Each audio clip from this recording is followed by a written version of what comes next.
Ողջույն, Civilnet-ի եթերում տարածաշրջանային նորություններն են։ Վրաստանի անդամակցությունը Հյուսիսատլանտյան դաշինքին հնարավոր կլինի, եթե վրացական բանակը ենթարկվի բարեփոխումներին եւ համապատասխանի ՆԱՏՕ-ի չափանիշներին, հայտարարել է դաշինքի գլխավոր քարտուղարի Հարավային Կովկասում եւ Կենտրոնական Ասիայում հատուկ ներկայացուցիչ Ջեյմս Ափաթուրայը։ Մի քանի օր հետո ես այցելելու եմ Վրաստան, որտեղ քննարկվելու են վրացական բանակի բարեփոխումները, ասել է նա։ Հիշեցնենք, որ Վրաստանը ՆԱՏՕ-ին եւ Եվրամիությանն իր անդամակցությունը համարում է արտաքին քաղաքական առաջնահերթություն։ Հայաստանը, ի տարբերություն Վրաստանի, ՆԱՏՕ-ին անդամակցությունը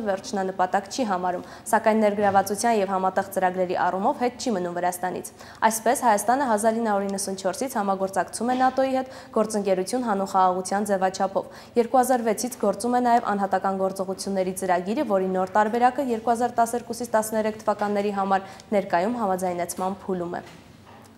Այսօր երկօրյա այցով Բաքու կժամանի Վրաստանի արտգործնախարար Գրիգոր Վաշաձեն։ Վրաստանի թիվ 1 դիվանագետին կընդունեն նրա գործընկեր Էլմար Մամեդյարովը եւ նախագահ Իլհամ Ալիևը։ Հարևան եւ ռազմավարական դաշնակից երկու պետությունները կքննարկեն ինչպես երկկողմ, այնպես էլ տարածաշրջանային հարցեր։ Վրաց-ադրբեջանական երկկողմ առևտրաշրջանառության ծավալները կազմում են $5 միլիարդ։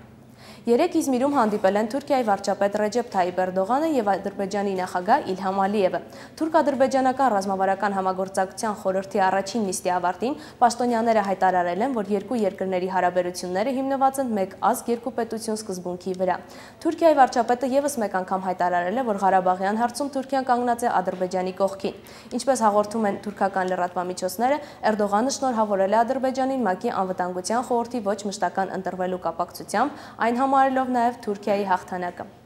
Թուրքիայի կառավարությունը Վանի երկրաշարժի հետևանքների վերացման համար օգնության խնդրանքով պաշտոնապես դիմել է շուրջ 30 երկրի։ Ինչպես հաղորդում է CNN Թուրքը, այս երկրների թվում է Իսրայելը, որին Անկարան դիմել է բջջային համակարգեր տրամադրելու խնդրանքով։ Հայաստանի արտաքին գործերի նախարարության մամլո խոսնակ Տիգրան Բալայանը Civilnet-ին հաղորդեց, որ իրենք նմանատիպ փաստաթուղթ կամ նամակ դեռևս չեն ստացել։ Հայաստանի արտակարգ իրավիճակների նախարարության փրկարար ծառայության պետի տեղակալ Նիկոլայ Գրիգորյանը նույն հարցմանն ի պատասխան ասաց, որ որևէ տեղեկություն չունի այս մասին։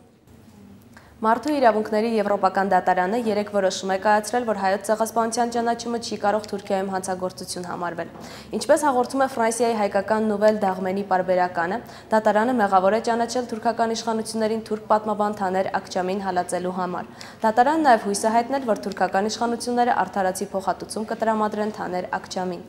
Տարածաշրջանային լուրերը այս ժամի համար այսքանն էին։ Շարունակեք հետևել Civilnet-ի լրատվությանը։